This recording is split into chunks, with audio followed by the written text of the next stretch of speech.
Good morning, afternoon, and evening, everyone. Today on the FPL Wire, we will be looking at midfielders ahead of the start of the 2021 season.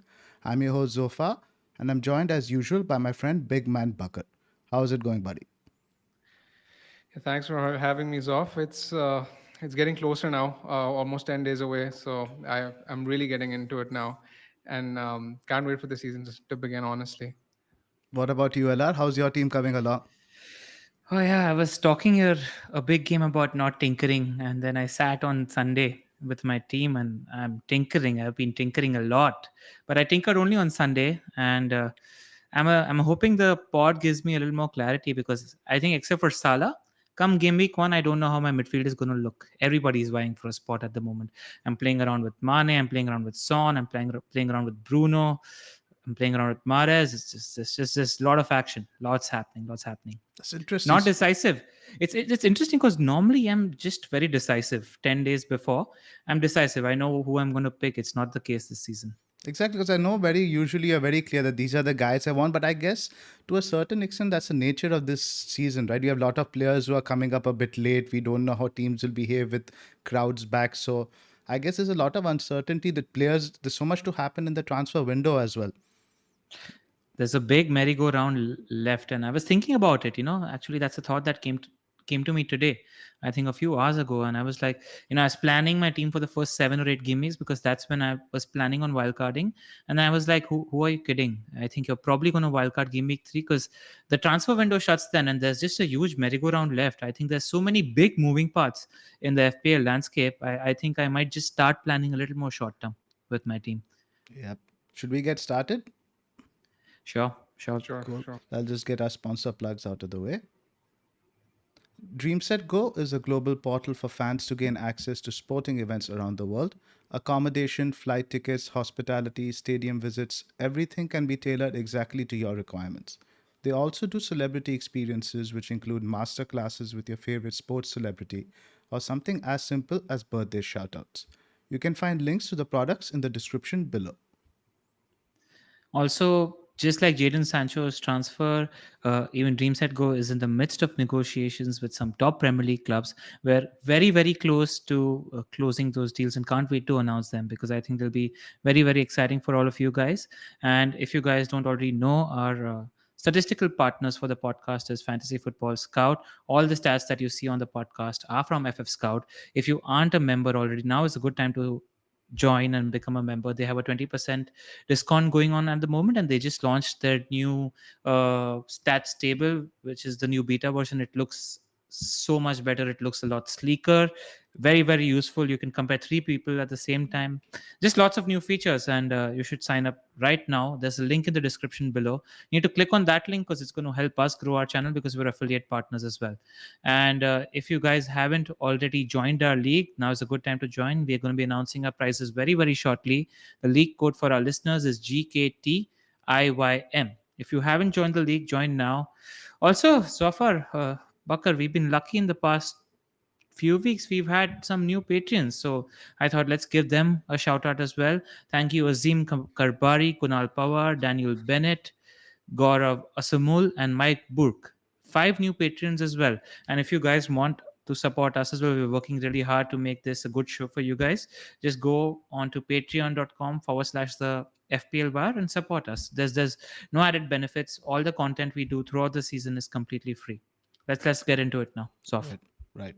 So I thought, like we did with the Defender pod, we would start with a macro discussion, and this is graph is again from the article that Neil wrote about home and away discrepancy. So as we can see here, there are 514 goals scored by home teams and 510 scored away by the away teams. But in the previous seasons, it was closer to 590 for the home teams and 456. So this almost like that's a huge gap. I think what plus 60 this way, plus 80 this way. What do you guys think with fans back? What are we going to see again? I think we're going to see a lot more clarity in terms of what the decision making is going to be in the next chart that we show to our listeners as well. But a couple of points that I want to bring out, which struck out to me from Neil's article, excellent article in the Scout. One thing was that the percentage of decisions awarded to home teams normally is around the 51 to 52% mark. Last season it was around 48% mark, so we might see a slightly different calibration there. Another thing is that last season, the away team defenders made a lot fewer errors leading to goals. So it does show that when a person doesn't have any distraction from the crowd, you're able to communicate with your teammates. There are a fewer errors. Something like that might increase. So I think fewer away clean sheets, something we discussed last season, and more home goals is something we're definitely going to see next season. I think let's move into the next one because I want to talk about the big point, and that's about captaincy. So we thought we'd populate this chart, especially because the teams that have the premium big hitters at the moment, they are Man United, Manchester City, Liverpool, Chelsea, and Spurs. And I think this chart is just absolutely very telling. If you look at the goals scored in 2021 and the split between home and away for each of these teams, it's pretty close to 50-50. I mean, we're seeing 50-48, 50-48 for Man City. For Liverpool, it was 57% goals scored away and 43% goals scored at home. For Chelsea, there's not much of a difference because you don't have much of an atmosphere. So you ignore Chelsea altogether. There's But no crowd. What atmosphere are you talking about? I'm even talking about 2019, 20, 2018, 19, 20, 17, 18. The stark patterns that you see. I mean, Liverpool last season scored 29 home goals. In the previous two seasons, they scored 52 and 55 goals at home, which is more than 60% of their totals. So I think we've been looking at captaining Salah Norwich game week 1. That's fine, but outside of that, when you're planning your team, I think home factor, the home captaincy needs to be taken into consideration because you look at United, you look at City, and you look at Liverpool. They're scoring more than 55% of their goals at least at home. And even the number of goals scored at home, I mean, most of these teams last season scored around the 38, 30, 40 mark. Normally, in a normal season, these teams are scoring 50, 55 goals at home. So I think you're going to see big home captaincy hauls when it comes to these players. Bakar, your thoughts on this?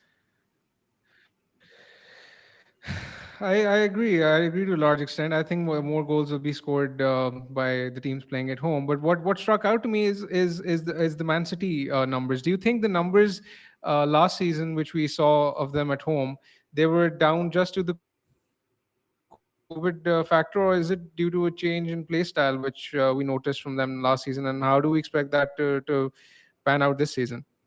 I think like Pep called it pandemic. Pep didn't call it. I guess the media called it pandemic ball, right? He knew that they had fixtures every 3 days. He knew that the recovery time was short, so you would see it a lot of times after they went 2-0 up, 3-0 up. They just wouldn't attack further. They would control and see the game out, which wasn't the case in previous seasons. Previous season they'd go for the fifth, sixth. So I definitely do expect that to revert with fans back. And especially with two new marquee signings. I mean, a lot of moving parts there. Exactly. I was going to come to that. Two, Yeah. Yeah. two. Who's the, I can. again? All hate mail must be directed to pranilshet@gmail.com. No, but they're going to get two marquee players very likely. So Yep, I'm sure Villa fans and Spurs fans are delighted to hear you say that. I mean, everybody knows what's happening. I mean, there was apparently a mission say what happened with Kane. I was just reading literally 5 minutes before the pod started. Matt Law put out an article where they're saying that apparently Kane is stuck on his trip somewhere and all of that. And I was like, sure. All of us absolutely believe that. Right. But So, yeah. But just an important factor to discuss what we're bringing out here. right. So, but what is our takeaway from chart in terms of captaincy now? When we go, does this mean that going forward for the next 8 weeks, we should try as far as possible to have a captain from the big sides playing at home? Yep, as far as possible. That doesn't mean you ignore a big side playing a promoted team like Norwich away. It doesn't mean that. But when it's close or when your decision is 60-40, you try adding a little more weightage to the home factor. And I think it's also, so I like switching my big hitters when I am playing FPL, right? So we didn't see much of a difference and we only saw four players scoring about 200 plus points. But now I reckon when I'm trying to read the room at the start of the season, it's something you don't predetermine. It's something you don't have as a preconceived notion. But I reckon there will be more players hauling at home, a greater pool of players hauling at home. We saw this last season again. An excellent table from our friend Tom from Who Got the Assist, where you can see the number of points from the 200 player club. In the last season, we only had 945 points from players who scored 200 plus. In the season before that, it was 1,734 points. In the season before that, it was 1,789 points. In the season before that, it was 958 points. So you're seeing that it broke the trend last season, where the number of sheer players scoring 200 plus points. We didn't have a single City player scoring 200 plus points. We didn't have a single Chelsea player scoring 200 plus points. So I think we're going to see a little bit of a change there, and we're going to see a bigger pool of premium big hitters. Yeah, last year was very template, right? You just got your Son, Kane, Bruno, Salah. Expect 200 plus. Who do you like? I guess we'll get into that a little bit later. Who do we think about to join the 200 plus? So this is another table we have from who got the assist. Why don't you walk us through this? It's I believe it's called exit velocity. Yes, this is. I think Zofar, let's leave this for the end Cool. of the pod, where we're just talking about players who finished the season strongly. We'll Okay. leave that for the end. The new VAR implementation needs to be talked about. I think that's going to play a big difference in our attackers, especially a certain Bruno Fernandes. Why don't you talk us through it? So, two things that came out from the Premier League and what the referees have been briefed to this season is first of all, we're not going to have any geometry lessons while we're watching the football. There's not going to be any lines that are going to be shown live on TV, and those marginal calls where somebody's offside by toe or a nose, none of that is going to happen. That's great. But also, the second thing is penalties that we saw for minimal contact. This is something they want to iron out and not happen in the game. And one thing that I read is the number of penalties last season was 35% higher than the year before that. So I think they do want to bring out the variance. And also, what happened was we saw a lot of penalties in the first 8, 9 game weeks at the start of last season, and then it gradually went down. So I think we're going to come even more to norm, and the heavy weightage in terms of the sheer number of penalties players is to get, I think, is going to reduce slightly. That doesn't mean that United aren't going to get penalties. We do have the kind of players who are tricky, pacey. Sancho is now an addition to that pool of players, and we do win a fair amount of penalties every year. So I don't think you can weigh down the United penalty factor too much. This came out today, and then all of Twitter's like, "Oh, Bruno's not a feasible asset because United aren't going to get penalties anymore." I don't think that's going to be the case. Yeah, that's a fair point. But what sort of penalties are not going to be? I didn't really exactly understand. They said higher threshold for awarding penalties, so I guess the contact has to be more pronounced. The penalty that Sterling got in the Euros final wouldn't have been a penalty. Exactly that kind of a penalty, where it's just That's a a good. touch That's a and good a example. player's falling down. So minimal contact. It needs to be slightly more impactful challenge. Minimal contact is what they want to iron out from the game. Got it. Bakar, how are you letting this affect in terms of what you're thinking in terms of big hitters and all of that? I don't think there will be huge difference in the number of penalties being awarded. Personally, I think we'll probably notice a reduction by around 10 to 15%. So it's not playing a huge part in my decision making. It's not enough, for example, to stop me from picking Bruno Fernandes in my team. But the other ruling regarding the offside is something which has kind of caught my eye. And in fact, I just tweeted this a while back that players like Watkins, Vardy, Mane, Werner, and Wilson to an extent, because they like playing on the shoulder of the last defender, they could actually benefit from this more sympathetic ruling towards offsides in the times to come. So I looked at the stats, and I noticed that Wilson was ruled out offside 22 times, It's 22 times. and having noticed that he hasn't played much, that's quite a lot for someone who hasn't played in a long time. So that's quite a lot as well. So I mean, these are the kind of things which might go in their favor. Interesting. I did not know that 22 times for Wilson, but yeah, but in general, that probably reduces the number Yeah. of clean sheets also in general, right? Yeah, definitely. Should we start getting into the nitty gritty of it? Start looking at the Yeah, budget. sure. Let's look at the midfielders. Sure. Let's start first with the budget mids. And Ella, this beautiful graphic which you made for us, why don't you walk us through it initially? This is XG per 90 for mid 7.5 and under.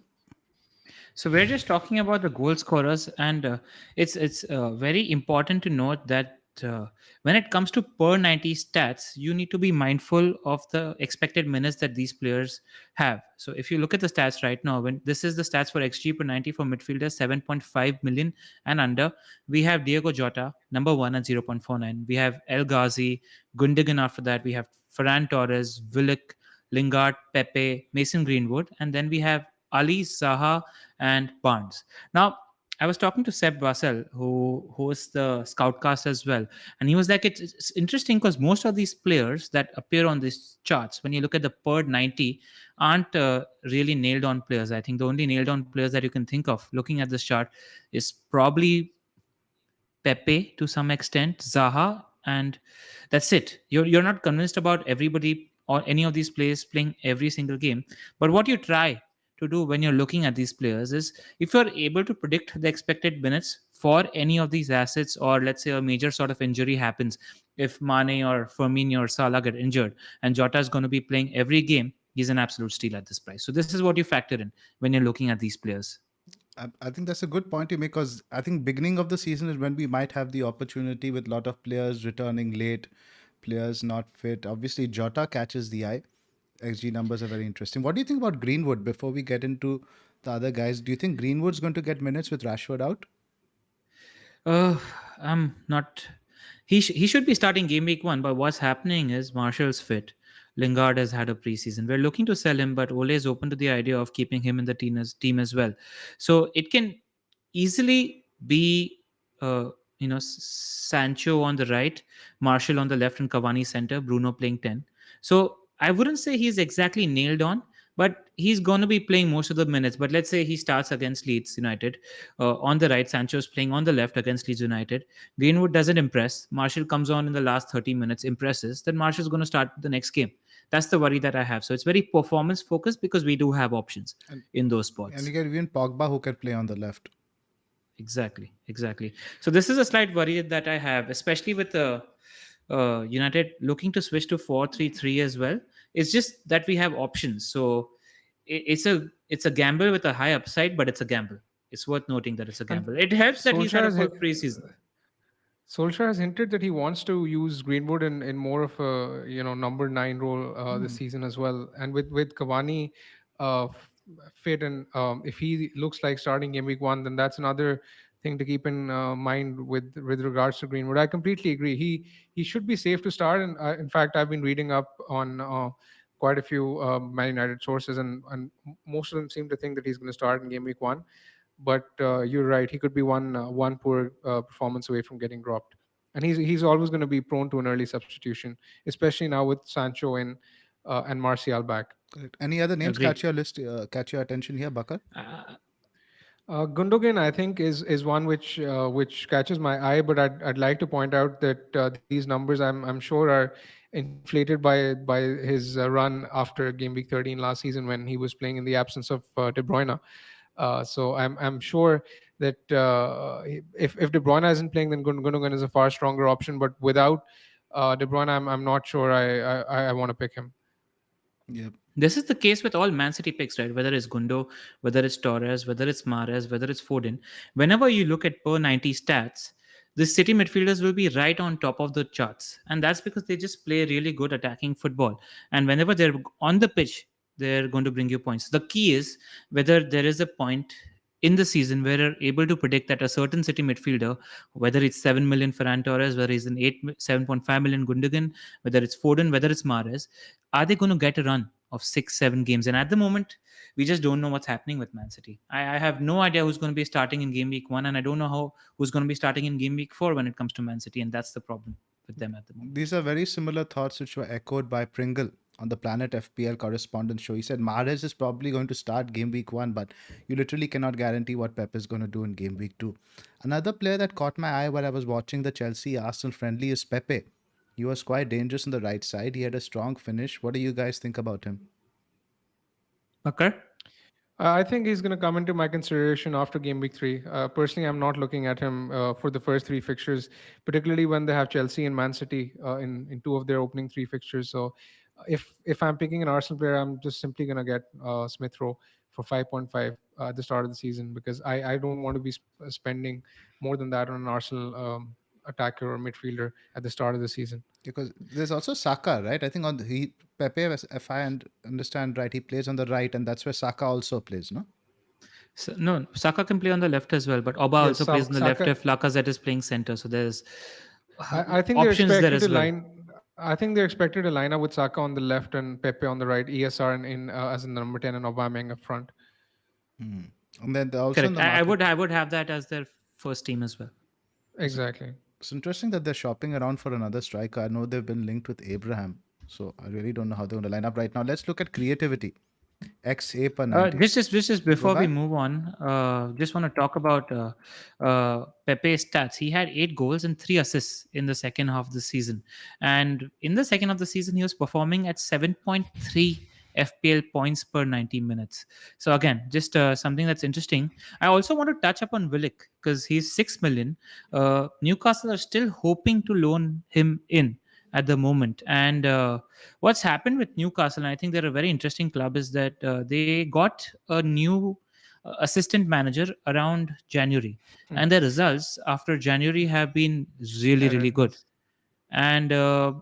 And Wilson was also talking about, actually he had an interview where he was talking about how that new manager is actually more in tune with the modern coaching philosophies, and they've improved after that. So I think it's a team to watch out for, because Willick, if he's going to Newcastle, he's going to be starting. And like you can see here, his xg per 90 is 0.32. So if he's going to Newcastle and starting, I think he's a standout option at 6 million in midfield. And one other player that I want to talk about is Dele Ali as well, because and I want to make this point as well, because he's been doing well in preseason, just like last season. But last season he was a trap, and I see everybody on Twitter saying that, oh, everybody is falling into the Dele Ali trap again because he does well in preseason. Now the context that I want to add here is this completely new manager. Just because he did well in both preseasons, coincidence doesn't mean correlation. He could just have a staggering season. It's someone you need to add on your watch list at 6.5 million, because we know that Dele is capable of a 30 return season. He's done that in the past. He's talented. So if Nuno's believing in him, I'm not going to go there. I might go there at a 6.5 pick, but it's just one you monitor, because if he's on the pitch, and just not looking at this data, because this is considering he had 600 minutes last season. When he's on the pitch, he's going to get you points, and he's playing as a support striker.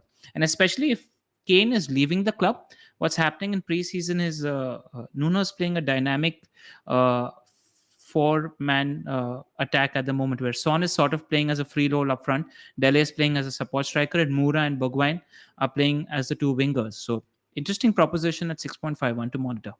Interesting that we've gone from Kane might move now. Yeah, Yeah. we need to speculate, right? Because that's the thing. If these moving parts are there, Delhi becomes a good option.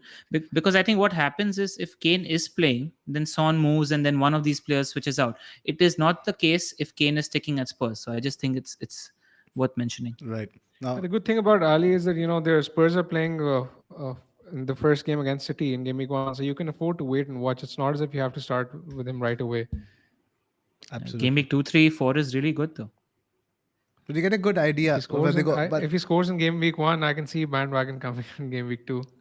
it's always a budget, guys, isn't it? Where we see the bandwagons first up. Just before we move on, any of these guys in your consideration for your game week 1 team? The XG guys.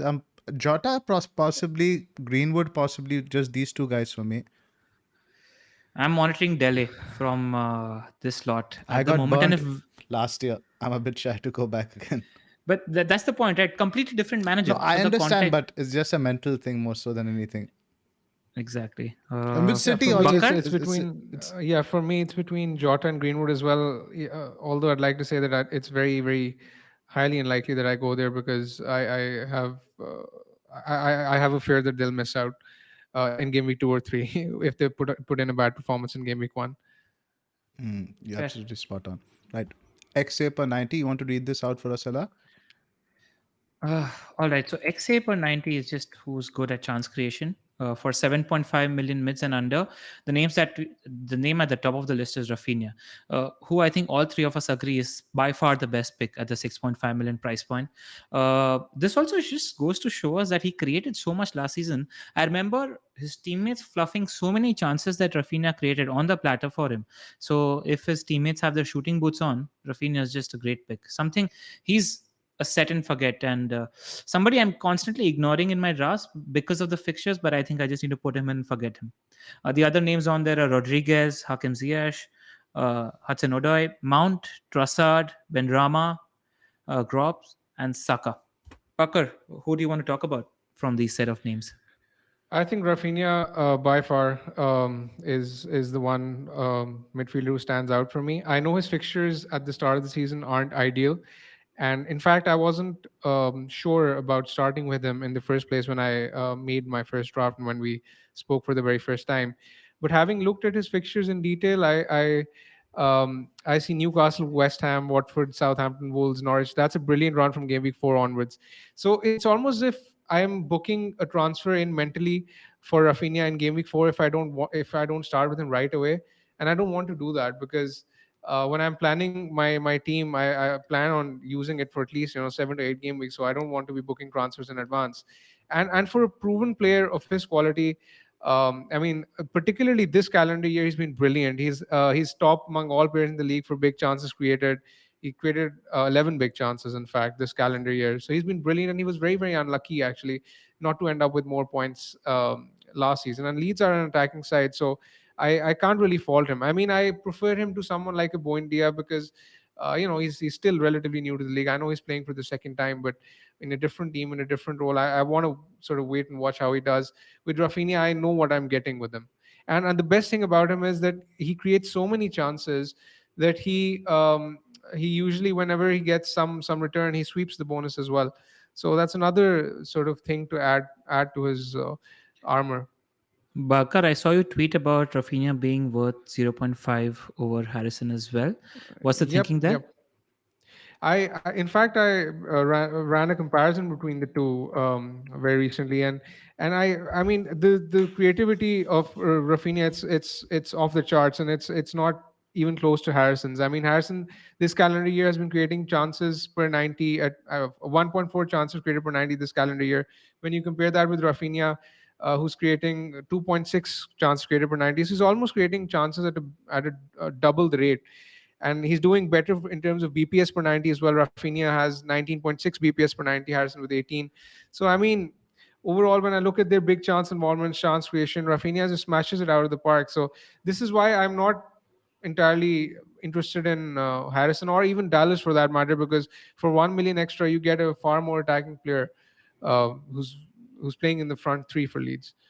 Zoff, is he in your Game Week 1 team despite the fixtures at the moment? Yes, and I don't think the fixtures are that bad, to be honest. Game week one is always a bit about match sharpness. I think particularly in game week one, fixture difficulty doesn't matter as much. Then they have Everton, and then they have Burnley, and they have Liverpool at Ellen Road, which is probably the big game for fans to come back in the Premier League is going to be bouncing. So fans back at Ellen Road, I think, are going to play a big part in terms of the appeal of their assets. So I think at 6.5, he's really underpriced. This one they got wrong. I think it's probably closer to 7.5. And Talk to me about I'd Mont. like to make here. Go Another on. point I'd like to make here. Sorry for interrupting No you, problem. LR. Is that I was reading an article on the Athletic, and they seem to mention that the significant majority of Leeds' players were in preseason and they weren't participating at the Euros, and I think that plays a huge part. And they're expected to start strongly, and they're expected to be match fit at a time when probably some of the other teams might not be.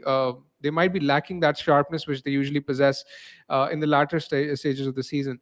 So this is another reason why I think Leeds are likely to begin well, and that is why I have no problem starting with Rafinha. I'm worried about them though. I think they'll become a fixture to target again because in the last preseason friendly, both the centre backs went off injured, Lorente as well as Truick. So that could be something to monitor because if these guys are unfit at the start of the season, I'll be worried going without Bruno game week 1. Right, but I guess it makes our attackers more appealing. Yeah, Because of course, of course. Leeds attack is a top five attack, so you need to look at it as a top five team attack, and I don't think it's very dependent on fixtures as well. So yeah, this great value. Zafar, I wanted to ask you about Mount because I remember so many pods last season. I just told you after a pod, remind me to go for Mount next season, but he's just probably ignored because they're just such more shinier toys uh, in the midfield bracket. What's your thinking? I think he's a decent punt. At 7.5, he would probably be much more nailed on for game time than Jota and Green would say. And the fixtures from an attacking point of view, I don't think are that bad. You have Palace at home. I expect we probably could get a few goals there. You have Vieira with a new team, new philosophy. We could see a few goals there. Arsenal could see us score. Spurs, Liverpool. Has he joined the training camp He's with joined Chelsea? last Sunday, and there's no doubt in my mind that he's going to start game week 1. Yeah, because what if Tuchel is sticking to the same system that he stuck last year? There was a big difference between Mount in the under Lampard and Mount under Tuchel. Because under Tuchel he was playing in the front three and playing in the front three, Chelsea front three at 7.5 million with set pieces as well. I think Correct. it's a Correct. good set and forget option. This is a good set and forget, but he's one I'm probably going to bring in later on around game week 5 or 6 when Chelsea have a really good run for about 7 to 8 weeks. That's when I've Agreed. penciled him in for. I agree. Ju- I agree. just two other names I want to talk about on this table. One is Trossard, and the only reason I'm talking about Trossard is because we were looking at those excellent charts from FPL Grommet on the last pod, and the difference between the goals and the expected goals that Brighton have is probably one of the biggest in the leagues. So but they still haven't found a finisher, and they're still a half-patch team. But if Brighton are able to get their act together and find a finisher, it's worth looking at. Ben Rama is somebody who's been doing really well in preseason as well. And he looks like he could be starting if Jesse Lingard is not going to West Ham. I think they were linked with Pereira as well. But a stat that I read, he was creating a lot of big chances and he was shooting a lot. He's sort of like a risky mini Mares greedy version, etc. Interested? 6 million, good punt. West Ham have good fixtures at the start of the season. I actually think he's a really good punt at the start of the season. Baka? I'd like to see more from him before I begin with him because he hasn't really had a string of starts, in the Premier League. So it's hard for me to assess but he seems selfish. He seems someone like an Al Ghazi who likes to cut in and shoot and um, but he does have a decent amount of goal threat, and I think he could do well potentially. He's not someone I'm going to rule out for the long term. As far as Trossard is concerned, you mentioned that Brighton were underperforming their XG. The significant amount of those chances were falling to strikers, and if they don't upgrade their strikers, then I don't want to go anywhere near Trossard. And he sort of blows hot and cold anyway, so he's very hard to predict. I don't think I'd be flirting with him if I wanted a midfielder at that price. I just found the stat that I read on Ben Rama as well. So goals refused to flow for him. Only one out of his 35 shots last season found the back of the net, but he had the best minutes per chance and minutes per key pass average of any West Ham midfielder, and he managed to get 6 assists towards the end of last season. So one to monitor. Want to wonder, but like as we were talking on chat a couple of days ago, the thing is, I don't think he's a Moyes player. He has too much flair about him, and the thing is, with Europa League also around, there is going to be some rotation later on. You could expect him to come in, come out of the starting lineup. So I do think that we need to see a little bit more. I think he's a very very punty pick. I think at this point. I I I, I almost like him more than Sar in that 6 million price bracket for the start of the season. I think he's a Interesting. good punt. Interesting. Yeah. Should we move on to the next one? Will we combined? We talk about XGI per 90. Right. So the names that we see here for the mid 7.5 and under, we've already spoken about most of these names, except let's touch upon let's just for the benefit of the listeners, I'm going to read out the names from top to bottom. Jota, El Ghazi, Gundogan, Rafinha, Torres, Dele Alli, Saka, Mason Greenwood, and then you have Mount, Zaha, and Pepe. Let's talk about Saka because I think he's just a quality player. If he's nailing down that right wing berth for Arsenal, uh, not right wing, left wing actually, because Pepe is going to be playing right. I think he's going to be a great pick at 6.5, and they do have a good enough fixture 6.5 game week 4 onwards, as Bakar mentioned earlier. Uh, definitely want to monitor and definitely want to consider. I Because totally I agree. just like the player a lot as well. I think he might have a high chance creation rate, but it's a little bit like Dean and Shaw that we're talking on the last pod, because the quality of his delivery is just really, really good in my opinion. He's developed a little bit of a goal scoring knack also at the end of last season. I agree, and I I actually think like him more than I actually like him more than Smith Rowe for the price. It's just the fixtures at the start of the season are a bit dodgy, but once they clear up and if he shows any sign of form, I think he'd be a great option. Particularly now with no Europa, I think Arsenal are a team to watch out for. But the problem with Saka last year was that he was consistently getting rotated due to the Europa League, but his numbers are very encouraging throughout whenever he played. So he's definitely someone who I think is worth monitoring. like, we've also got the XGI numbers up now. This is for the entire season. This is not per 90. So you get more of an idea of minutes here. And this the names are pretty clear. You have Mount who's on top, Rafinha second, Gundogan third, Zaha, a name who actually didn't come up too highly on the per 90, I guess, because he plays for Crystal Palace. Saka, he's up there. You have Harrison. Let's touch upon Zaha before we move forward. What you think Vieira is going to be successful? I'm actually really happy with the signings that they've been making, and I mean Ollie's a couple of good centre backs. Anderson's one of my favorite players. Gallagher in midfield. They're building a good little team out there. And if at any point in the season you have Eze, Eze is out till what, October, November.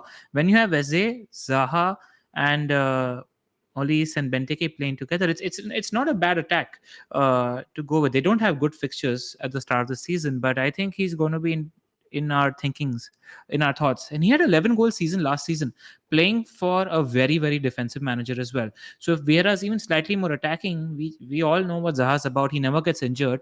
A very underrated stick and forget option at 7.5 million, 7 million, a little later in the season. Any other names catch your fancy there, Bakar? Is Zaha on pens also? I think I so. think he took Potentially, a. right?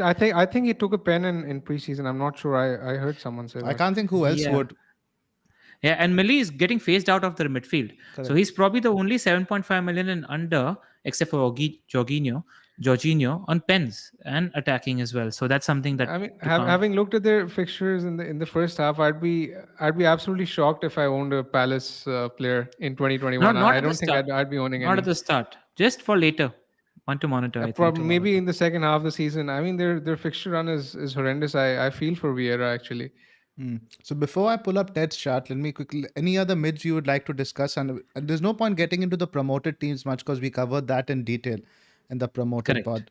The SAR and any other mids, budget mids who haven't made these charts. I don't think Soupchep is going to figure any of our teams at 6 million. It's just too much at the moment. I think Bakar But made us swear off him. We're not allowed to buy Suchek this season. I'm glad he's not in consideration, or else I would have had another very tough time deciding whether or not to pick him. If I did, nobody I he really would want have to talk ended up with about. a red card in game week 1. If I didn't, he would have scored a hat trick. The wounds are still fresh, huh, Bakar? Yeah, for sure. I saw a team with Suchek today, in fact, and I told the guy, why do you have Suchek? And he's like, he's a decent option. He thinks that he's going to start the season strongly, and I was like, no. Yeah, everybody makes mistakes, Bucker. I mean, the back of your camera has Son number 7 and Bamford number 9. You should have gotten somebody with the number 6, Bucker. It would have just been more appropriate. Instead of 7-9, we should have had Oh 6-9 back there. please! Oh my goodness! I just got Please, that. I just got that. you're such a dog. I swear to God, you're such a Yes. dirty. That's you did me dirty there. So right, so budget mid rankings, guys. Should we do top three, top five? Let's do something. Let's do top three, but then I want you to give me another two who are slightly less than like below 6.5. So top 3 mids that we like 7.5 and under. That's the question. Yeah, but I want you to give me at least one pick who's at least 6 and or under. All right, Bucker, go first. Uh, at what price point? Give me three at Seven. 7.5 to like let's say 6.5 and one at 6.0 and below. I think Rafinha is my favorite one over here. Second, I would go with Buendia. Third would be Greenwood.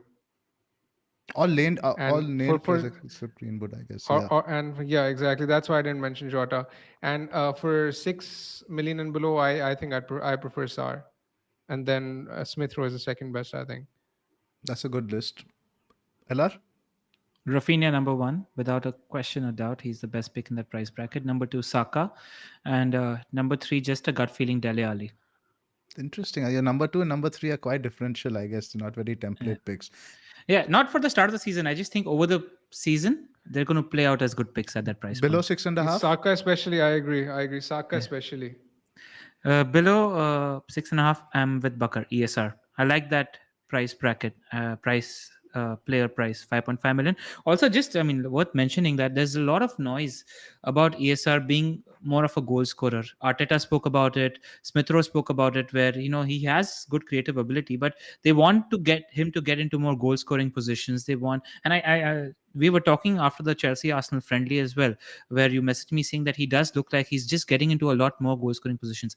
Earlier, he used to hang back at the edge of the box when the ball was in the wing. Now he's inside the in and around the 6 yard box when somebody's on the wing. So Correct. that's just something He that I hit, like. he hit the post also that game, and like you said, the positions are always inside the box. He's often the most advanced player, breaking in from midfield. So he's one to monitor. I would, but someone I guess like you, Bakar said, probably game week 4-5.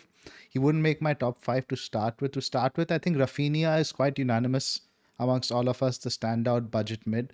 Number two, I'd probably go with Mason Mount because I think he's going to trickle along with points irrespective of the fixtures. You can get a goal, I think, or an assist off a set piece. Number three, who I would like to say Greenwood, because I'm not really sure what Buendia brings to the table yet. I'm a bit worried how Villa are going to possibly cope with the lack of Grealish. He may or may not leave. I think I saved myself quite well there. So, and then probably below that price, I think Sar. I have big expectations from Sar, and I'm quite bullish on him because I watched a bit of their preseason. He's constantly involved, and the thing is, if you own Sar, it's not going to be boring. He Is he shoots getting in the the goal scoring positions, Yes, Zoff? yes, he is.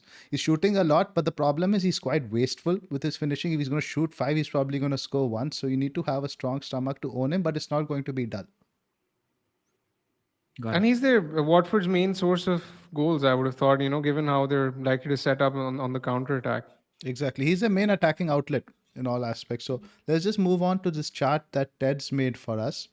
Now we can, for the purpose of our listeners, I'll just walk you guys through it. You have Mason Mount, who's all the way in the top right, the diagonal. Him and Rafinha sort of stand out in terms of shots So and you have chances. chances created on one axis and you have shots on one axis, and this chart is trying to show us who's a good mix of both. And Mount actually and Rafinha stand out as the guys who are doing well for chances created as well as shots. Any other names we should talk about here? Nobody that we've really not spoken about, I reckon. Madison, maybe Madison. I mean, what do you guys think about Madison? I don't rate him as a pick personally. I Very just don't think frustrating. he's He's he's very he's, he's that frustrating to he's own. that involved. Where do you Yeah, think I've he's going to be never sort playing of. game week 4? That's also a question. Actually, that's a good point because he's been linked with Arsenal, and if he goes to Arsenal, that has a big knock-on effect on ESR as ESR, well. exactly. Exactly. Yeah. So this is what is happening to me every time I'm building my team. There are just so many moving parts associated with so many of these players, and I was like, I'm kidding myself if I think I'm hoping to hold on to my wild card until game week 7.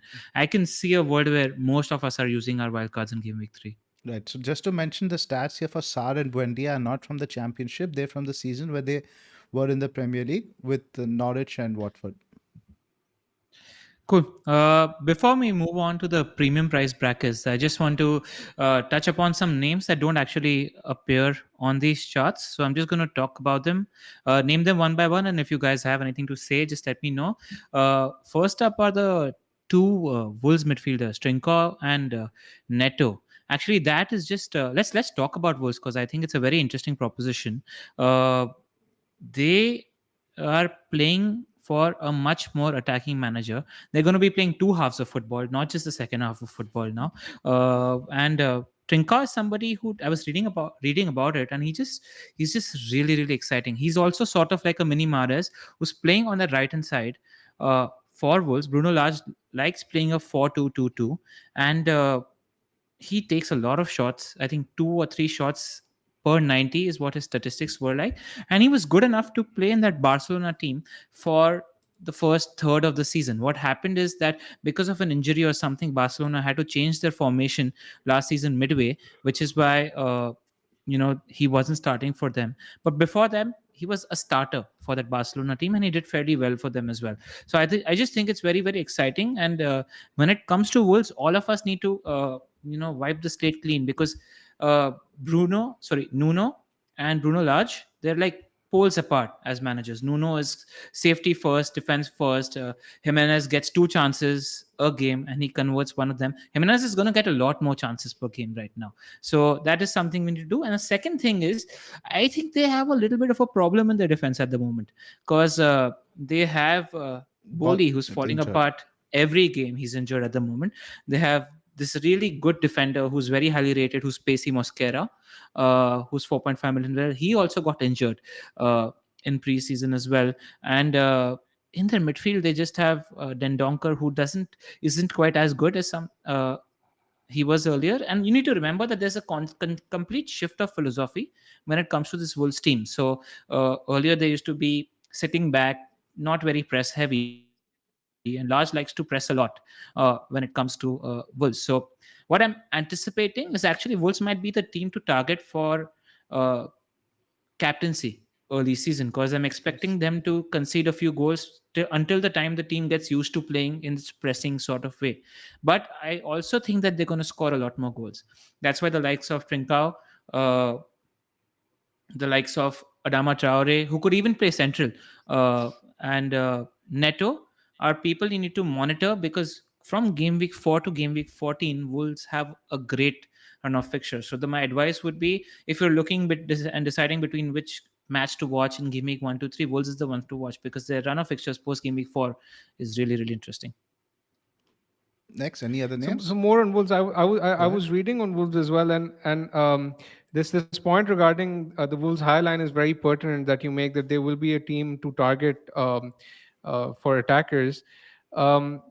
This is very pertinent when it comes to game week 3. In fact, because I have Bruno at the minute, and one of the reasons I have him is because I want him for that Wolves fixture in game week 3. And I've been reading up, and almost all the journalists who are working with Wolves, they're basically saying that there has been one main focus by the new manager, and that is basically to score more goals. That's all he wants. So they're basically an attack first team now, and there's a change in strategy, which we need to take into account, and that is why one of the reasons why I think Wolves is actually a decent fixture now for attackers, probably even better than it was last season. Definitely. Just other names that I want to touch upon very quickly. Brighton have a new 6 million midfielder. I don't know how to pronounce it. It's MWEPU. I'm not going to take a shot at that. But he's been playing fairly attacking, fairly highly rated for that Brighton team. 6 million midfielder, one to monitor.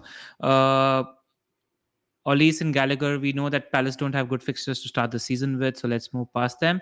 In the 5.5 million bracket, we've already discussed ESR, we've already discussed Mbuemo in the promoted team pod. Three names that I want to discuss actually. One is Demarai Gray at 5.5 million. He looks like he's going to be starting the season as Everton's number 10, and that's just something worth watching out for. Look for preseason news, because I think he's personally, whenever I've seen Gray play, even for Leicester, the first thought that comes into my head is he's just a very attacking, direct player. I like him as a pick, so I think he's a great wildcard pick at 5.5. Monitor the Everton forums, etc., and see what's happening there. At 5.5, I also want to talk about our good friend Ryan Fraser. There's talks amongst the Newcastle fans, and there's a little bit of noise because Almiron is joining late because he was a part of the Copa America team. And it could be that if Willock is not coming to Newcastle, Fraser could be playing up front with Wilson. And we know that what Wilson and Fraser have done together previously. And he's been very sharp in preseason as well. So just another name to monitor at But isn't 5.5. Saint Maximan fit though? I think Saint Maximan's fit. I think he was injured the last game. Just Oh, something to monitor. I don't know must have what had a his minor injury. fitness Yeah, is because like. I read up on Maximan a few days ago. Just something to monitor at Sure. 5.5 million. What the point that I thinking about is that I actually quite like the look of 4 or 5 options at this 5.5 million price bracket. So I might just structure my team around having one option, prop ESR to start with at 5.5 million. And then there's one wildcard name at 5 million who's been doing really well in preseason, and that's Stella, the Southampton midfielder. He's been playing upfront with Che Adams. Now, we don't know what kind of merry-go-round is going to happen with the transfer market later, but just want to monitor. Before we move on to the premiums, who's your 4.5 midfielder, if at all, right now? Billy Gilmore. Billy Gilmore. And Bucker? I have Brownhill at the moment, but this is obviously open to change, and I might go with Gilmore, depending on how they do in preseason. But one of the two for sure. Yeah, from what I've heard from Norwich fans about the preseason game, he's taking a lot of set pieces and he's actually getting in the box a bit. Okay, interesting. That's quite interesting. He's going to be nailed in that team? I think so, because there's no skip, right? Correct. Just one wildcard name when it comes to the 4.5 million price bracket. Everybody knows about Bissouma, so let's not talk about him. Is Gibbs White.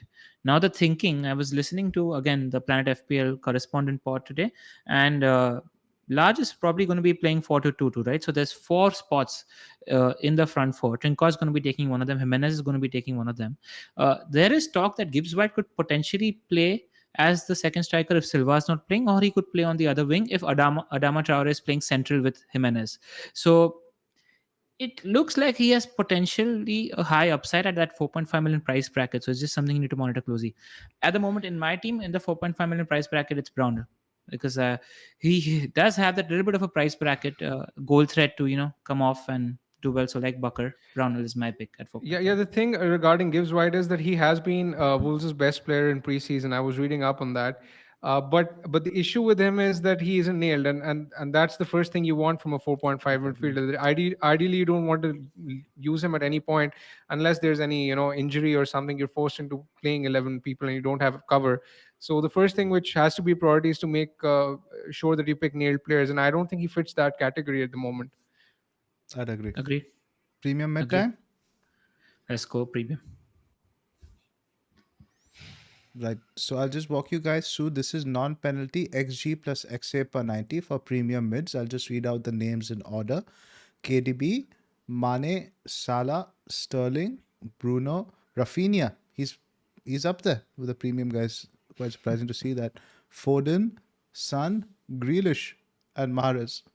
So these are, keep in mind, this is non-penalty XG. A lot of these guys are on penalties, so these numbers you expect. I think Bruno's, if you add penalties in there, it'll probably be like 0.9, 0.8, considering the penalties United get. Just for the point of the visual sake, what we've done is potential penalty takers, we've added a little star as well, so you just take that into account. And why we looking at non-penalty XG plus XG is because we factor in the penalties separately in our head. So yeah, let's talk about all of them one by one. De Bruyne first. Pucker, He's back 0.79 in, he's NPXG per back in XA. he's back in training, but I honestly don't think he's gonna be fit enough to start in game week 1. If you want to talk about him from more of a macro point of view, then I'm sure he's gonna come into my thinking at some stage of the season. I haven't really written him off, despite the fact that he was underperforming on his numbers last season. I think he could have a big year. But what surprised me was the fact that his price increased despite his underperformance last season. I have no idea why they priced him up despite that. Because the FPL towers are probably looking at the non-penalty XG plus XA per 90, and he's at 0.79. Next best is Sadio Mane at 0.67. So there's a drastic difference between number one and number two as well. Yeah, but his finishing last year was painful. I just hope that he can finally Abysmal deliver on finishing. that finishing aspect of his If, the, game. if that transfer happens, he's not going to be playing false nine, isn't he? I mean, now he's going to be playing in his best position where he's given us a record number of assists as well. I actually just much prefer him as an 8 compared to a false 9, because I think he's just one of the best shooters from outside the box as well. And I like him when he has the full vision of the pitch and he's just playing it into all the quality players around. Has he made any of you guys, either of your drafts? Any of them? Nope. There's a doubt with the No, injury, because right? I don't think he's going to start. He has been this. I think today was his first day back in training. I read that on Manchester Evening News. Interesting. And So we just need De Bruyne having 2 assists and 1 goal in that Community Shield game against Leicester, and then things change. But one thing I do want to monitor is KDB could potentially lose penalties this season. That's something you need to factor as well, because if those moves happen, I see that other player getting penalties 100%. So I think I see him losing pens. Right. Mane. I know you're quite big on Mane. Why don't you tell us more about why? So Mane is his numbers when it comes to, he's essentially Liverpool's forward because he's always in and around the box, and he's responsible for heading the ball as well. What happened last season with Mane is he had a down year in terms of finishing, and he spoke about it in the interviews off season as well, where his head was not in the right place and all of that. Everybody's talking about Mane not being an option at all. I think when there's a good run of fixtures, which there is at the start of the season, and you have your captaincy in place with a Mo Salah, I think it's a good place to start, because you won't be surprised if Mane is bracing, because he had what, a delta minus of 4 or 5 last year when it comes to XG versus goals, and I don't see that happening again. It was his down year. He's done with it, and he's a good pick. I'm just really upset that he's priced at 12 million, because he deserves to be priced at 11.5 or 11 million to make him more of an option. But at 12 million, he's the only player above 10 million in the midfield bracket who doesn't have pens. It's just so unfair. It's just so unfair. Uh, Wish he was zero point 0.5 to 1 million cheaper. Sterling also, right? Sterling also, yes, yes. Sterling also, yes. Missed that. None, and not entering any of your guys' thinking, I think. That's a price thing, right? The thing is, for that price, I want one more captaincy option that isn't from Liverpool. Exactly. I Fair. was just gonna say that when Liverpool are playing Chelsea in game week 3, you hardly want someone from United or from City. So that's one of the reasons why I don't have Mane. His numbers though, they have drastically improved this calendar year. Even though he hasn't been able to produce as much output as his expected numbers suggest. Um, I mean, it's just that kind of thing where if he was a bit cheaper, he'd be in my thinking. But he's slightly too expensive, and I think he compromises the draft a bit too much for me to consider him. So you're looking at him over Bruno Eder? Yes. What I like about it from a strategy point of view is that I really like the first two fixtures for Liverpool, and I can then, if Mane doesn't do well, and if a City player like KDB is doing well in game week 2, it's an easy switch in game week 2. If Bruno is doing really well, I can switch to Bruno in game week 3. So that price bracket is something I like, and I like the first fixture a lot more for Mane. But if those lead centre backs are injured, I can see myself switching back to Bruno. So the next name on here is Salah. I don't think we need to waste anybody's time talking about Yeah, let's Salah. just make it clear. Best pick in the game. Let's move on. Best pick in the game. Move on. Sterling, there's a lot of uncertainty with regards to his game time. He said he wants assurances before he commits. So let's not waste much time talking about Sterling either. Bruno, Just want to say go that ahead. he's capable of 30 return seasons. So if he's starting, you consider him. Again, he had a downturn in terms of finishing last season, but I think his confidence is going to be high after the Euros. Yeah, but again, the playing time, because where do you think Grealish is going to play if he moves on the left? I think he's going to be playing as an Yeah. 8. That's what Sam Lee was saying, that Pep sees him as an 8, not as a winger. And it could mean Sterling occupying one of the wings again. We don't know. With City, we just don't know. So let's not speculate. Yeah. So Bruno, I think Bucker has Bruno left any of your drafts? No, not at all. He's been in my mind throughout. I roughly flirted with the idea of going Sancho over him, but with his ownership, I don't want to take the risk at the start of the season. Yeah, because like you mentioned, game week 3 and 4 is quite tempting in terms of captaincy when Salah has, I think, Chelsea and Leeds away. I think you And game week 3 is Exactly. Wolves now, and Wolves is a much better fixture than we thought of in correct. terms of what information Exactly. we've been processing. So you have Wolves and then you have Newcastle. And in game week 4, United have the standout fixture in terms of captaincy, in my opinion, at home to Newcastle. So that's one of the other reasons as well. Correct. So it just feels more comfortable in terms of captaincy. Maybe we get more comfortable with Sancho as the season goes on, but I think initially that comfort blanket with Bruno is quite nice.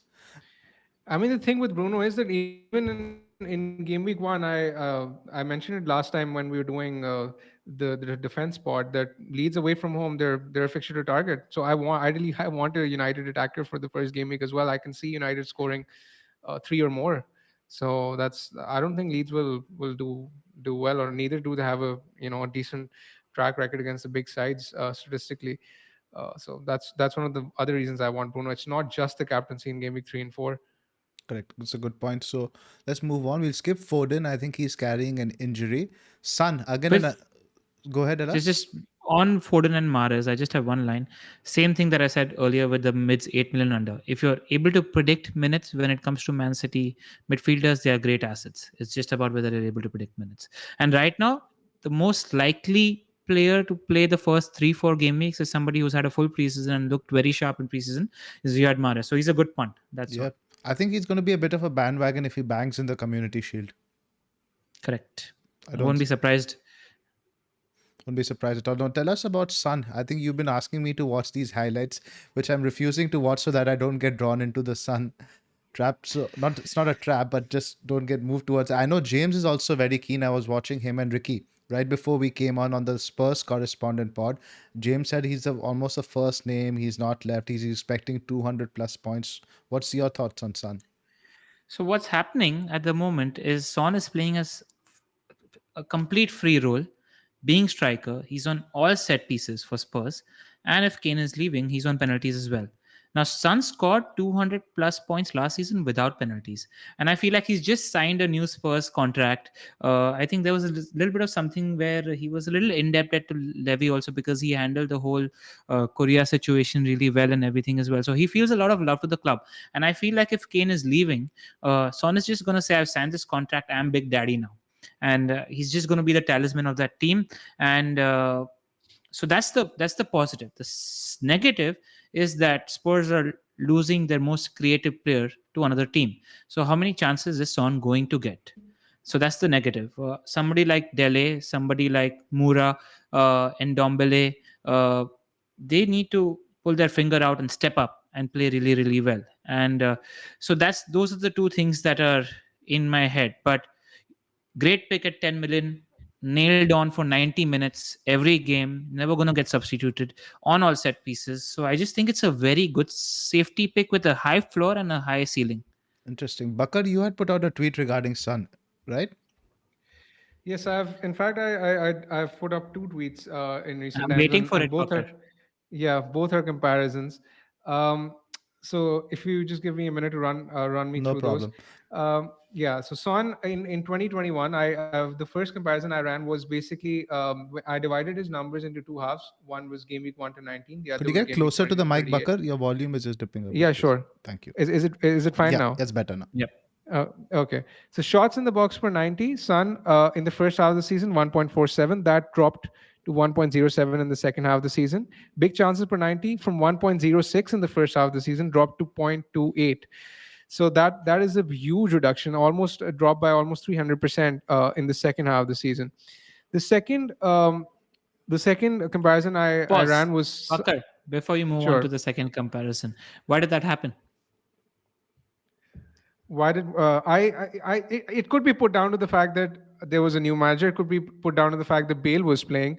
So those two factors won't be in play anymore. But still, another factor was that some people said that he was tired and he was sort of more labored in the second half of the season. But I mean. Still, those numbers have dropped drastically. Do you I think just you wanted you to I just wanted you to add that context. That's it. Sure, sure. Okay, so the second comparison I ran was basically Sun with and without Kane this season. So a lot of people were asking me this, that how has Sun fared statistically without Kane. So in 2021, minutes per shot inside the box, Sun with Kane 69 minutes per shot, without Kane 90 minutes per shot inside the box. Minutes per pick chance 125 minutes with Kane, 360 minutes without Kane.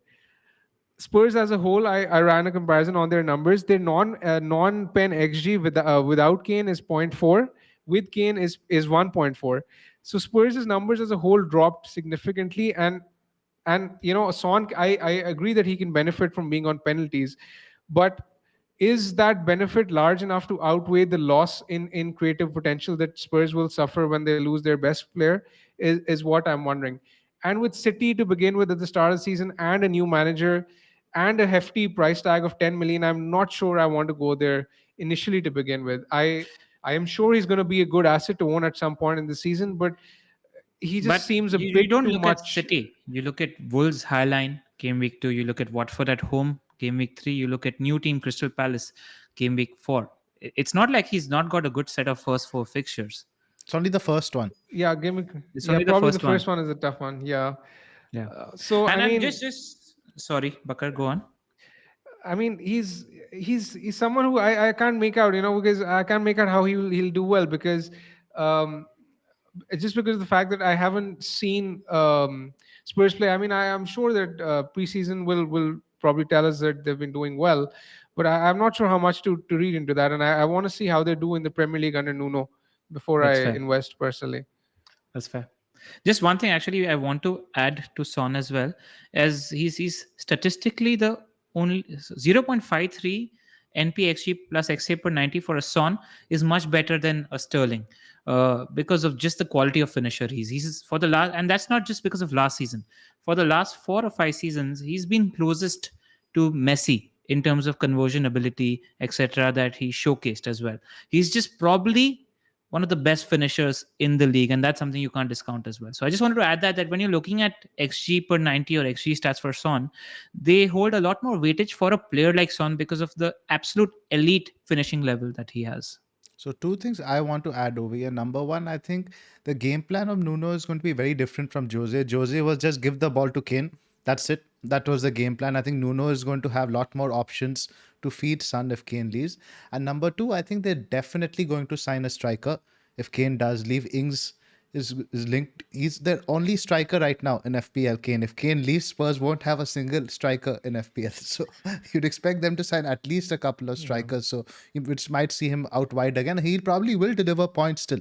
He's just a direct Yeah. player, so he's probably still going to get points. But his roles, he might not have the striker role for very long. Is what the point I'm trying to make. Yeah, I just want to see if uh, Nuno is going to be playing him closer to goal, even if they have a striker. Because if Son is not put out wide and he's playing close to goal, whether that's being a striker or an inside sort of a forward, the kind of role that Salah has, he's a good asset. As Hmm. long as he's not, isolated on the wings. That's all. Yeah, I don't think crossing is exactly his strongest suit, right? His finishing is probably one of the best aspects. So Nuno is not naive enough to keep him in that pure Traore role. I think you have your Exactly. Bergwijn, your Lucas who are more suited to that kind of role. Remember Jota, how he used to come inside on the left. I Yeah. think that sort of role suits Son a bit more. And what's happening also in preseason is Nuno is very aware of Son's pace. So Son is actually playing in the last line of attack, and he's always looking to make runs behind that Behind him, defense as well. So that's something that Nuno is aware of and has seen in preseason. right? Let's pull up Ted. Let's look at first now some XGI Wait, numbers. Go wait, ahead. wait, wait, wait. Jack Grealish. How can we forget Jack I mean, Grealish? he's a bit of an unknown, right? Right now, where do we even talk about? Are you going to talk about his Villa stats or potential City stats? Let's talk about Jack Grealish at Aston Villa. Good pick at 8 million. Hmm. Absolutely. But I mean, is it even worth discussing this? I mean, I'm Exactly, not that's my sure it point. is. I It's think isn't the deal as good as done? No, it's not as good as done. Deal saving as yourself good some as hate mail there. no, just generally. There is talk that if it's not closed by this week, that Grealish is ready to sign that shiny new contract that Villa is also offering him. Villa's owners are really really rich. They don't necessarily need to sell Grealish, so it's about what Grealish wants to do. Uh, with his career as well. So I think he's going to be a game breaker whether he's at Villa or at City. I don't think I don't see City spending 100 million on a player and not playing him every game. I think he's one of the best players in the league. Never mind playing on the bench for a City player. A lot of people were worried about him being rotation prone, etc. If he moves to City, I think he has potential to be the bargain of the season if he's moving to Manchester City. 8 million Jack Grealish in a Man City team. I'll have that with both hands. Yeah, and Man City definitely with Villa, I might think about more because I think Grealish would have a improvement on Buendia and Watkins itself, who might become better as I said their And price. and as somebody we've completely missed about, Leon Bailey, I was nine gonna goals say and that. Yeah, nine I was assists gonna in say that. the Yeah. Bundesliga last season. He's a very attacking winger with a knack for goals as well. Really, really exciting signing. So if this Villa project moves on with Grealish also, he had 5.2 points per game last season. He was on track. He was fit for a 200 plus point season at Aston Villa. Hmm. So that I have some XGI numbers now. This is for the entire season. Salah comes out on top, Bruno second. This includes penalties, obviously. Mane in third, 19.5, not too pretty far off from, let's say, your De Bruyne. De Bruyne's only at 15.47, but De Bruyne missed a lot of minutes also, right? Yeah. That Correct. probably Son's numbers are not worth reading into because he always overperforms. Now Mount and Rafinha are there punching with the big boys, so they are pretty much like premium mid quality. You can talk about any other names you want to touch upon here. Nope. We can move on. Now we are I think looking we're at the done. delta now for XG underperformance, and this highlights De Bruyne and Mane, who we were talking about a lot. The number of chances he missed last year. We wanted to talk about this. Just very quickly showing that these guys had a downturn last season, and De Bruyne and Mane are historically not poor finishers. They're actually really good finishers. So it's just something you take into account when weighing your decisions this season. That's all. Right. Now we also have Sun. Sun was the biggest overperformer, but that's just good finishing, right? On his Yeah, and stuff. he's shown this trend consistently for all years, where he's just a good finisher Mahrez is up there. Did you just notice that? Mahrez, I think, had a strong streak towards the end of the season. as well. Yeah, starting all the Champions League games as well. Interesting. Lingard, Bucker's favorite. He's I, up here. I want to talk about Havertz as well Go ahead. here. Oh yeah. Yes, yeah. So we missed out Havertz. Actually, we I did did. a piece on him. Yeah, I did a piece on him recently. And since Tuchel took over, no midfield in the league recorded more big chances per start or better XG per start than Havertz in 2021. I see he's been missing in some of your tables here, but I think that was largely due to the fact that he flew under the radar because of the fact that in the last 19 game weeks he started just 8 times, but whenever he started, his numbers were exceptional. I mean, more big chances per start than Salah, better XG per start than Salah in games when he started. That's absolutely exceptional. But the problem with Chelsea is obviously the fixtures in the first six aren't as good, and after that he's an absolute no brainer. At 8.5, I think he could do well even in the tougher fixtures, but I I don't have him in my team right now, but he's someone who is in my thinking if I was looking to buy a midfielder. Yeah, because I saw the entire Chelsea Arsenal game, and there's no false nine bit. He was pretty much playing center forward.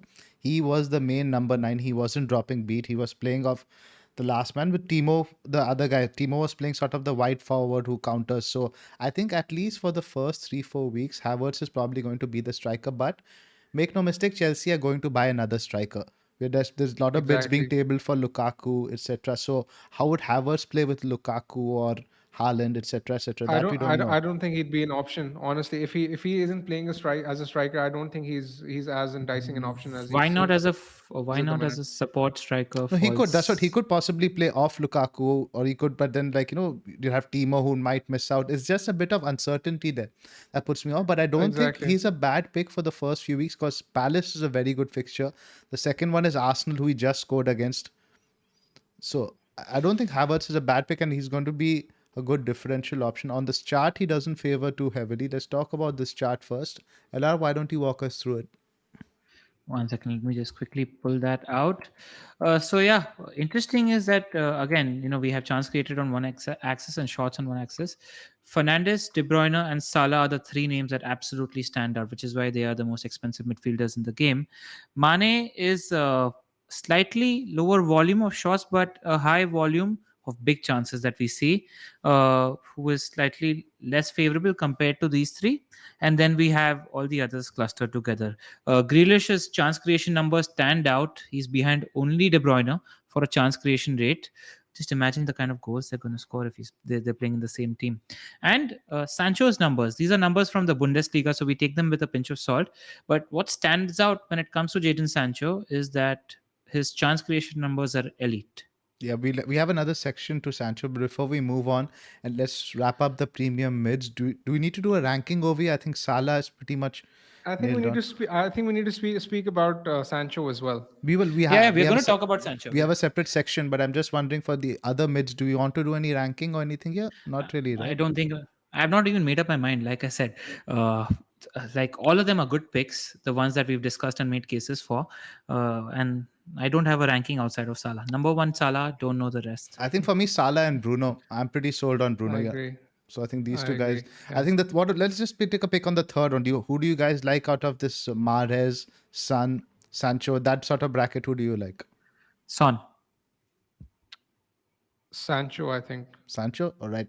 Let's transition now to some data we have about Sancho. Now, this is from Neil's article on. Was it Neil or Tom? I think it's Tom's article. Tom. Sorry, Tom. So yeah, now we're looking at stats over here. For in terms of minutes per chance created, Sancho created one at 31 minutes, which is faster than any other Manchester United player. Minutes per big chance created as well at 1.147.9. And I watched a lot of him in the Bundesliga. Those 3 months I played Bundesliga fantasy, he's very involved. He's very different from the kind of player that United have. And people are talking about his fitness not being up there, but I think with Rashford out, packed Old Trafford, game week 1, I think he has to start. Yeah, I'd be very surprised if he's not starting game week 1. What are your thoughts about Sancho? Why don't you tell us? Good pick. And one thing that I want to point out is that if Sancho is playing on the left, and this is a very high chance he starts on the left at the start of the season. If Greenwood is starting on the right, his goal scoring numbers go up by around 50-60% if he's starting on that left hand side as well. So he becomes an even better asset. On the right, since he's right footed primarily, he's going to cut in and playing in as an inverted winger if he's playing on the left. And if he's playing on the right, his chance creation numbers go up. So that's just something to watch out for. He's an even better goal scorer. And I think just generally, because of the diversity in play that we're going to have on both wings, finally, I think we have a right winger after almost 8-9 years. I think it's just going to make us very unpredictable as a team. Because when you're looking at United attack and chance creation numbers, we created around 40-45% from the left hand side last season. We created about 30% from the center and 20% from the right hand side last season. So we were very predictable as a team, and I think that predictability goes away slightly because of this signing. Interesting. So are either of you guys tempted by Sancho to start the season? Yeah, he's in my thinking for that 9.5 10 million spot. So I just want to have a look at the fixtures particularly, and this is why I'm quite big on Sancho myself, right? You look at the first three opponents that United have: Leeds, Southampton, and Wolves. These are teams that traditionally have their fullbacks bomb forward a lot. They press, they attack, and they generally play a highish line. I think Wolves are going to do that. That's what we've known.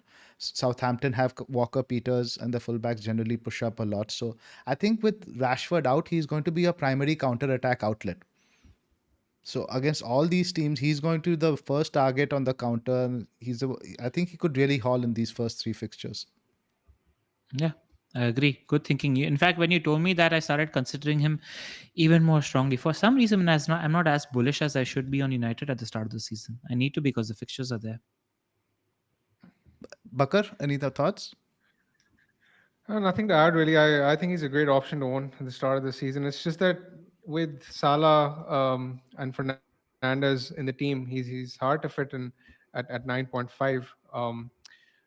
But with those fixtures and with those numbers, those goal threat stats, those creativity stats are nothing short of elite.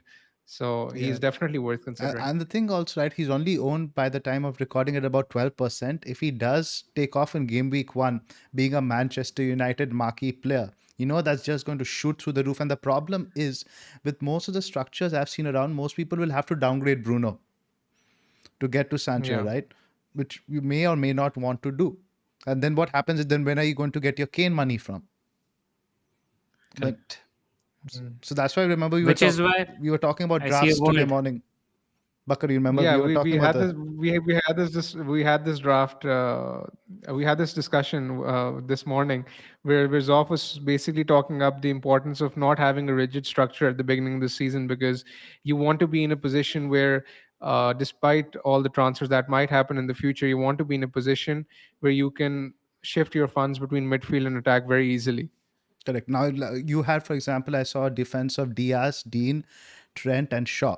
Now, if you had to get money for Yeah. Kane, it's going to be very difficult for you to do that without a wild card or taking something like a Yeah, -8. Bruno is basically the cash cow in that case. Correct. So that's something to And you watch need out to for. and structure wise, Zoff has a structure with 212 millions and a 9.5 million. I like the structure because it adds that flexibility that you want in attack. Correct. So we'll get into more of our Yeah. drafts and stuff next week. I think before we wrap up, anything else to say over here? Yes. I just want to talk about one player that we haven't spoken about. Has Leon Bailey been priced in the No, game, no, Bakar? No, he not hasn't had yet, his not yet, medical and stuff not yet. yet. What price do you like him at? Because I think he's worth considering. 6.5. Six Seven? and a half, No, seven. not over He's more seven. of a goal scorer than a Bundia, for example. Yeah. So just interesting. One to I watch think out he's going for. to be around 7, I think. Anything over than seven is probably I'd too be The much. problem interested. is we might not Yeah. see. The thing is, Villa have three good fixtures, and we don't know if he's going to play game week one. A little bit of blend in time, etc. as well. But just want to watch out for. I think he's very exciting for that Villa team. Really good signing. Right. Yeah. Anything else, Nothing boys? else. Let's wrap up. I, I think we've covered everything. Yeah. Yes, we missed out on one thing. Like and subscribe, Oh, guys. yeah. Yep. No, That's no. it from us. And you will see us probably on Friday when we'll be releasing the first FPL Wire roundtable. Very, very excited for that and very nervous for that. We have Mark Southerns, FPL General, Adam Hopcroft, and Tom Freeman joining us. So watch out for that on Friday. And then we'll probably release our striker pod around the Monday mark, and then maybe do a pod on Wednesday or Thursday where the three of us are just discussing our drafts and critiquing them and are Yeah. in panic. 9 days to go, boys. Almost there. Almost there. How much chopping and changing are we planning to do? Lots. Like I said, in my game week one team, apart from Salah, I don't know who's going to be in my That's midfield. interesting. Bakar, how many players are locked in your game week one team? Around 7 to 8, I think. I think I'm on a similar number as well, and I can probably tell you those players right off the bat: Sanchez, TA, Shaw, Salah, Bruno, Watkins, Tony, Rafinha. Yeah, so you have three Watkins and midfielders Tony, locked are you in. sure? Watkins and Tony locked in. I think so. Maybe Antonio is what we were talking about, but now we're digressing. We're getting into the striker subject Exactly. again. I mean, if we start discussing this right now, we can go on Yeah, till yeah. tomorrow. Let's put a It's stop. I like, How think many minutes have we done, Zoff? 80. I think so. This is by extent we've done well. Let's cut it at 80. If we were 60, I was like, let's talk about drafts for 10 minutes, but 80 is good enough. 80 is good enough. Right, guys. okay. Thanks for joining us. We will see you again soon next week. Happy tinkering and goodbye from us. All right. Good night. Bye bye. Good night.